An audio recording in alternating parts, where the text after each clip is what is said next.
বুধবার বিকেলে এক ঐতিহাসিক মুহূর্তের সাক্ষী হলেন ত্রিপুরার প্রাক্তন উপমুখ্যমন্ত্রী জিষ্ণু দেববর্মা। দীর্ঘদিনের রাজনীতির জীবনে তাঁর বড় প্রাপ্তি হলো এই দিন। তেলেঙ্গানার রাজভবনে তেলেঙ্গানা হাইকোর্টের প্রধান বিচারপতি আলোক আরাধে তাঁকে শপথ বাক্য পাঠ করান। তিনি তেলেঙ্গানাবাসীর স্বার্থে আগামী দিন সঠিকভাবে দায়িত্ব পালন করবেন বলে শপথ নেন।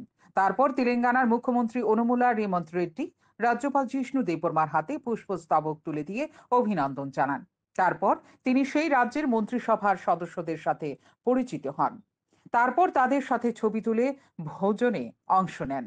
এদিন হায়দ্রাবাদে রাজীব গান্ধী আন্তর্জাতিক বিমানবন্দরে পা রাখার পর জিষ্ণু দেববর্মাকে স্বাগত জানান সেই রাজ্যের মুখ্যমন্ত্রী অনুমুলা রেমন্ত রেড্ডি।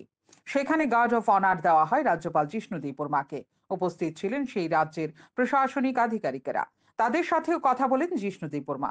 প্রসঙ্গ, গত শনিবার রাতে রাষ্ট্রপতি দ্রৌপদী মুর্মু তেলেঙ্গানার জন্য ত্রিপুরার প্রাক্তন উপমুখ্যমন্ত্রী জিষ্ণু দেববর্মাকে নিয়োগ করেন।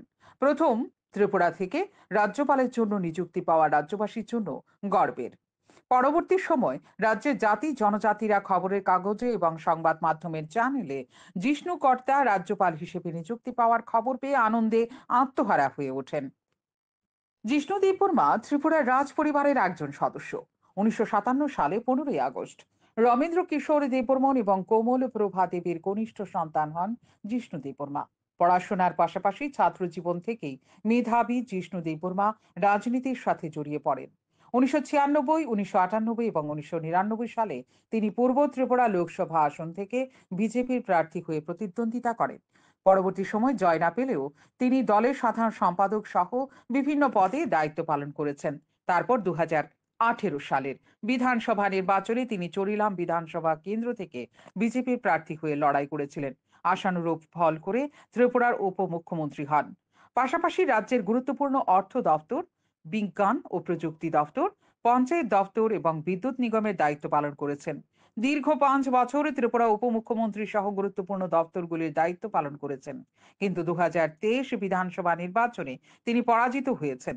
তারপরেও রাজ্য রাজনীতি থেকে ১ ইঞ্চিও সরেননি তিনি। এমনকি তাঁর গুরুত্ব দলের মধ্যে কোনো অংশেই কম হয়নি। যথারীতি এবার তেলেঙ্গানার গুরুদায়িত্ব পেলেন রাজ্যের জিষ্ণুকর্তা।